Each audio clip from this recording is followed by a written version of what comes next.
morning, YouTube. Matt Emroy back again. Back to you on this very dreary Monday morning once again in Southern Virginia. El Nino is definitely in full effect. You can see, if I show you out here real quick, it is pouring rain and very windy. Probably one of the nastier rainy days we've had. And once again, the Weather Bureau said we were not going to get any bad weather today originally, so kudos to them. They got it wrong one more time. Well, I have a lot of things I want to talk about in this vlog today. Quite a few things happened to me over the weekend, including some very interesting computer pickups. I also got a recorder. It's a Sony 5-disc changer and CD recorder combo I want to show you guys. And I also have something else to demonstrate on the tech portion of this channel. Let me go ahead and pull this out for you. I left it right up here. I picked this up at Walmart the other day. This is the Jam Plus Bluetooth wireless speaker. Little story behind this, and I'll go ahead and share this on the vlog. When I went there, our Walmart always has a clearance section, which is usually in the back somewhere in the electronics, usually by where the remotes are, way back in the corner.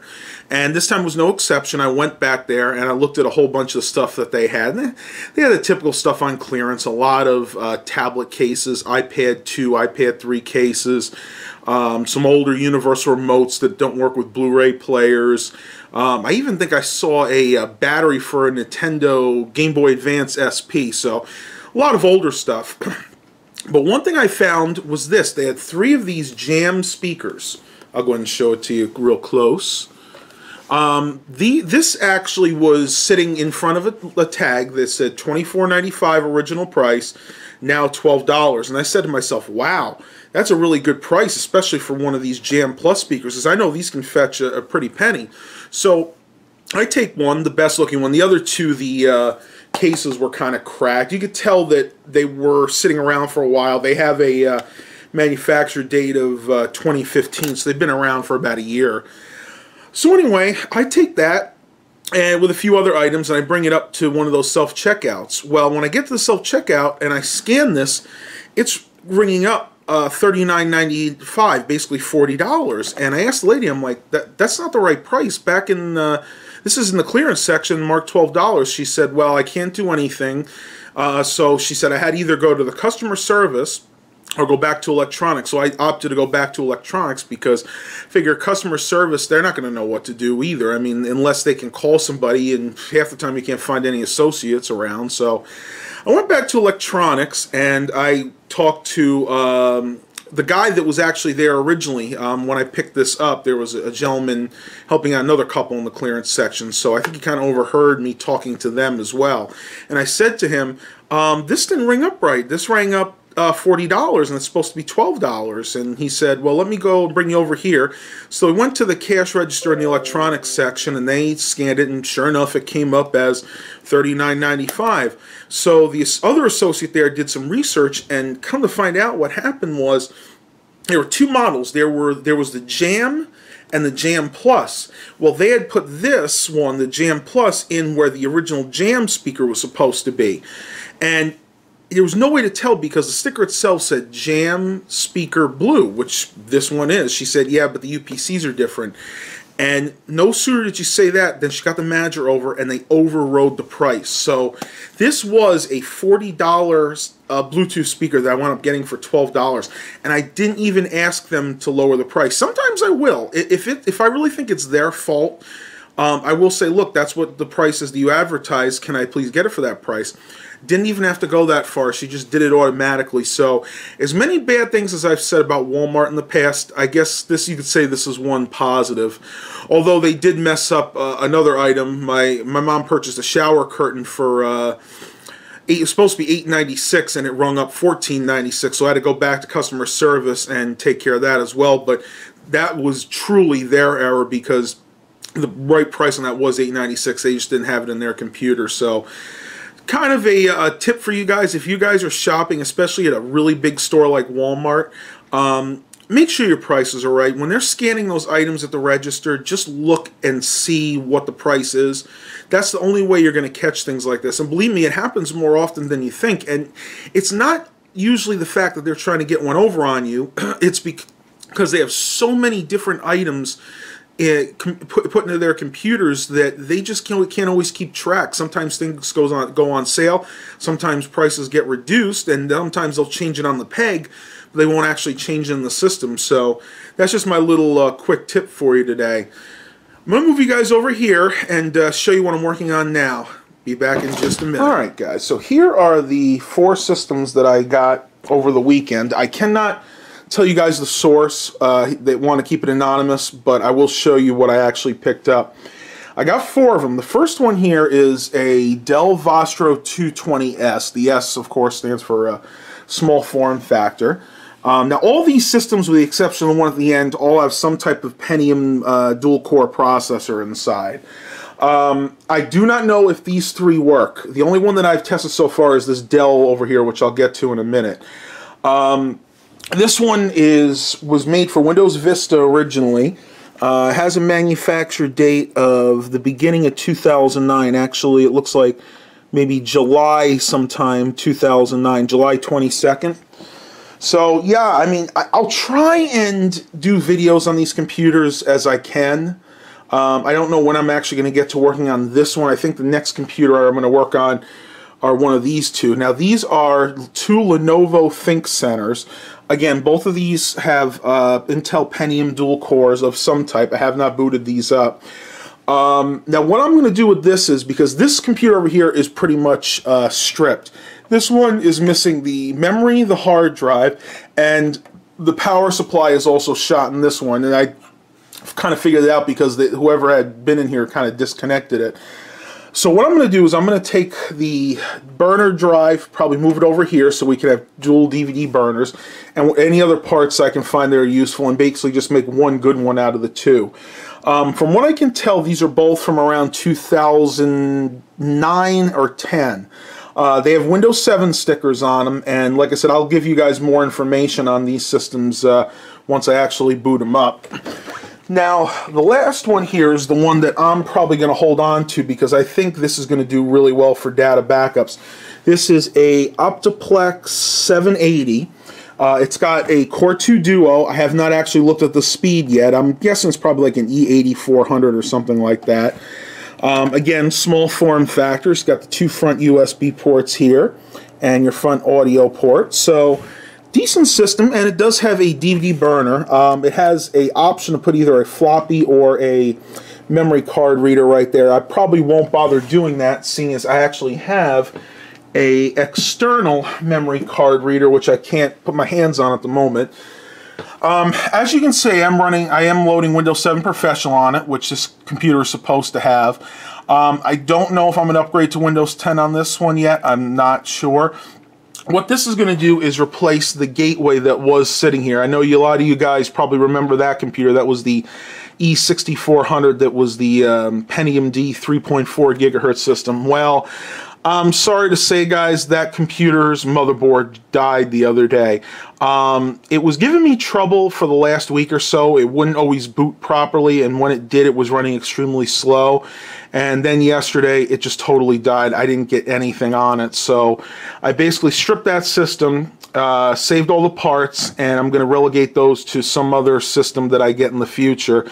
And this computer, once it's complete and I get the adapter I need, is going to go ahead and sit up there. The adapter that I'm waiting on is to actually convert the PS2 keyboard and mouse connectors to USB, because I work on this through my KVM switch, which I've showed you guys in the past. It's a Cybex SwitchView SC, and that is only PS2, and this computer unfortunately is only USB. So I ordered one of those adapters on eBay that'll allow me to hook this computer up to the KVM switch.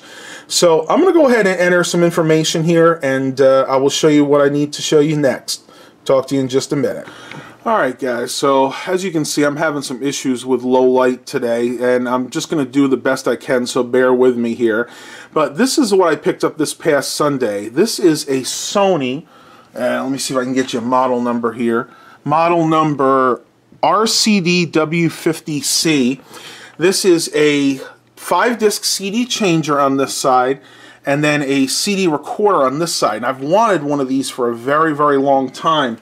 The main reason being I can actually record from my cassettes directly to CDs fairly easily with this. I have this hooked via the Video 2 input, which has recording capabilities.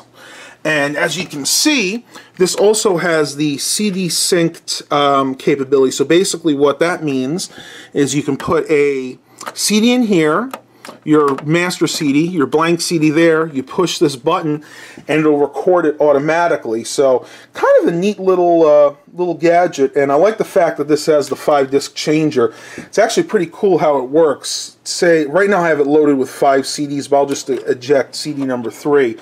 It's almost like a carousel system like you'd find in a car. Basically different drawers pop out and they're very thin. And that's how they allow you to be able to put 5 CDs in here. And it goes to like a centralized player mechanism inside. And once again, I will probably do a video on this as well, because I am going to want to clean this eventually, because I've noticed that it takes a while to get the laser lock on the CD. But as you can see, I mean, these trays are super, super thin. So if you do have one like this, you don't want to be just forcing it back in. You want to make sure you go ahead and use the eject buttons like the manufacturer intended. Well, look at this. Simon's in the one place he knows he shouldn't be.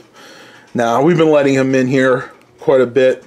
He really does not like it, like I said before, when we go away. So whenever he sees these, he gets a little upset, and Dad's supposed to be putting them away today, the luggage. But looks like he's kind of made himself a little home on here. Isn't that right, buddy? I'm tired. Yeah, I know. I get people upset if I don't show you in at least one time in every couple of videos. So here you go, guys. Just a little update on Simon. Doing just fine. I didn't do a video yesterday, so I figured I'd give you guys a quick update on him. You can see he's really shedding, though. Oh my gosh, look at all that fur. I'm gonna have to clean this. Look at that, guys. I'm gonna have to get one of those lint brushes up here and clean this off. You are shedding all over our luggage. Yes, you are. You're a good boy, though. He is such a ham, this cat. Yeah, you are. Good boy, though. I don't think he had a lot of attention. I think Mom actually went in to work early today, so she didn't really get much of a chance to pet him either. Well, we'll go ahead and let you sleep, Simon. I know. You're a lazy cat, especially when it's nasty out. Oh. He usually doesn't like that. Usually doesn't like me touches, you know. I guess it's no exception, huh? Oh, okay. Okay. LT loves that, but I guess it kind of bothers him. He has pretty sensitive ears.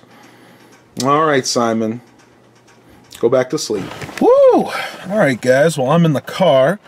My glasses are totally filled with water right now, but that's okay. I need to head off to the bank and probably stop by the thrift store, even though it is Monday. Probably not really going to find much of anything, but you never know. Figured do a little driving vlog. I wanted to give you guys a little update on the trailer situation. Well, Dad actually went down to one of the local trailer dealerships, and he's going to have them put in the fifth wheel hitch. Not exactly sure which one he's going to buy. I'll probably show that to you once he comes back. It may or may not be today because for obvious reasons with the rain and everything. What we've decided so far, well, out of the trailers we showed you guys on the last vlog, we decided against the latter one. That was the 2004 Keystone one that we saw in Virginia Beach. It's a nice trailer, but our concern is more for the age, because it is a 2004. You know, it's 12 years old, and it's also quite a few $1,000 more than the other one that we saw, which was an 09. Now, the ironic part is the first one that we saw that was the 09, the interior was in really good shape, but the exterior needed some work. I don't know how well it came out on the vlog, but some of the decals were falling off. There was some damage in the front, like where maybe the trailer had hit the truck at one time, and it was repaired, but it was not repaired very well. So the exterior of that one needed some work, but that one was near perfect inside. No tears, no water intrusion. So that's the one I think we're really interested in. We're going to talk to the dealership and find out if they're flexible at all on the price. That, or maybe we can get them to do some of the work that trailer needs, because other than the two things I mentioned, it needs some of the exterior lights have been yellowed and faded very badly, that they're so clouded over they're not even going to work right. So we can kind of get a list together. You can do this when you buy used cars too. What we're going to do is we're going to get a list together of things that are negative about it, things that we don't really like about it, and hopefully they'll go ahead and work on that list. And if they're willing to work with us and maybe do some of those repairs, then it looks like that's the one we're going to purchase. But like I said, the one in Virginia Beach was just a little bit too old, and they weren't flexible at all on the price, so we kind of just forgot about that one. Now, there was one that I found off of Craigslist yesterday. It was a really good deal. It was a 2001 Cedar Creek fifth wheel trailer, 29 foot, and that one was in really good shape. That one, of course, is even older, but that one hardly had any miles on it. The owners had even said they rarely ever used it, and they were only asking $7,000, but we decided against that one because it's a little bit too small. When you get down to the 29-foot trailers, you don't actually get a full dinette with chairs. You just get the little dinettes, the little like booth dinette that you would find in most motorhomes. And because mom and dad are older and they have issues with their hips and their knees, it's very hard for them to get in and out of the booth-style dinette. So we kind of put the kibosh on that one pretty quickly, which is really a shame because it's in excellent condition. Now, we didn't actually go down and look at it, but they took very good pictures of it, and you could tell it was kept up very well over the years. So that's where it stands with the trailer right now. We're going to continue to look. We're not in any super rush to buy one. They're not planning on going across country for at least another year. So if it takes us another 6, 7, 8 months to get a trailer, then that's fine. Not worried about it at all. We want to make sure we get the right trailer for our needs, and bearing in mind that it's also going to be used when we're here. I'm probably going to take it a couple of weekends, maybe hit up a couple of campgrounds in the mountains, hoping to go back to the Blue Ridge Mountains. When I was young, we used to frequent the Blue Ridge Mountains and go, oh, it was absolutely beautiful. Go down that big windy road. I know there's a name for it, but I can't think of it off the top of my head right now.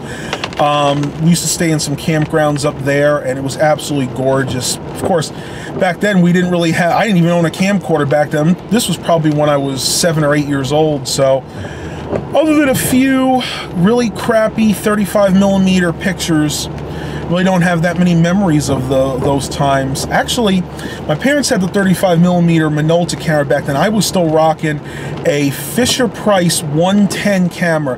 That kind of shows my age, guys. Tell me how many of you guys remember 110 cameras. They were nice for kids because you didn't actually have to feed the film into the camera like you do with a 35mm. It was actually a cartridge. You just slid right into the camera, shut the door, and you were good to go. So they were really good for kids. The only negative to them was the pictures were smaller. You didn't get 4x6 with them. I think you got like 3.5 by 4 inches, something like that. And the quality was usually a little lacking, but you know, like I said, it was great. I enjoyed taking pictures when I was young so much, and that's kind of what another thing that inspired me to start my own YouTube channel. I always enjoyed film and photography. Well, I'm almost at the bank right now. That's going to be my first stop, and I am seeing a lot of flooding today. It is really, really nasty. So I don't know how much I want to be out today, because we're supposed to get about another inch of rain, and I already see some significant flooding. So I'm going to go ahead and run my errands, and I'll talk to you guys a little later. Well, just left the thrift store, and even though I didn't get anything computer related, did find something kind of interesting, something that I used to do a long time ago. Check this thing out. This is a Panasonic model RE-6192 AM/FM radio, And I haven't taken the back off of it yet, but I do believe this is at least a partial tube radio. See, you got the volume knob there. The interesting way to tune it is you actually just move the whole dial, which I found really fascinating. Then on top you have your power button, on and off, and the button there to change your band. So very, very basic little radio. I wound up giving $3 for. You guys can see the back if you want. Go ahead and pause the video if you want to read the information on there. I'll try to get it all in the shot here. And there you go. But yeah, this is definitely going to make an interesting video. So, got some electronic videos coming up for you guys. I'm going to go run into the dollar store real quick. I do want to pick up one item, and then I'm going to head home. We'll see what the rest of the day brings. Talk to you in a little bit.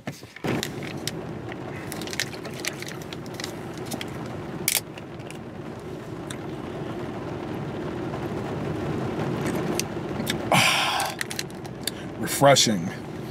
I'm trying to do a little bit better in my drinking choices. So if I do drink something that has sugar in it, it's not going to be something like a soda. It's going to be something good like this Donald Duck original orange juice. Now, you can get these at Dollar Tree. I just got this from our Dollar Tree. It's a 20-ounce bottle. I won't drink this all at once. Probably take me all day to drink this. Just take little sips during the day. This is 100% orange juice, for those of you that don't believe me, because when I first bought this and I showed Mom, she's like, oh no, that's like that crappy Sunny D stuff. You don't want to be drinking that. I'm like, no, Mom, this is 100% orange juice. So if you guys want to start doing better like I am, just dump the sodas. I will drink a diet soda on occasion, but I'm taking regular sodas totally out of the equation. And again, if I'm going to drink something that has a good amount of sugar in it, it's going to be something that's good for my body. So I'm going to take a few more sips of this, head home before I get flooded out, because it is not stopped raining, and it's amazing how quickly it tends to flood in this area. So I'll talk to you guys when I get home. All right, guys, so I'm back home, and this is going to be it for the vlog today. Hope you guys enjoyed this. Please remember to like and subscribe. Look for some more main channel computer videos and some more tech reviews coming very shortly. As I always say, have a blessed day, everybody.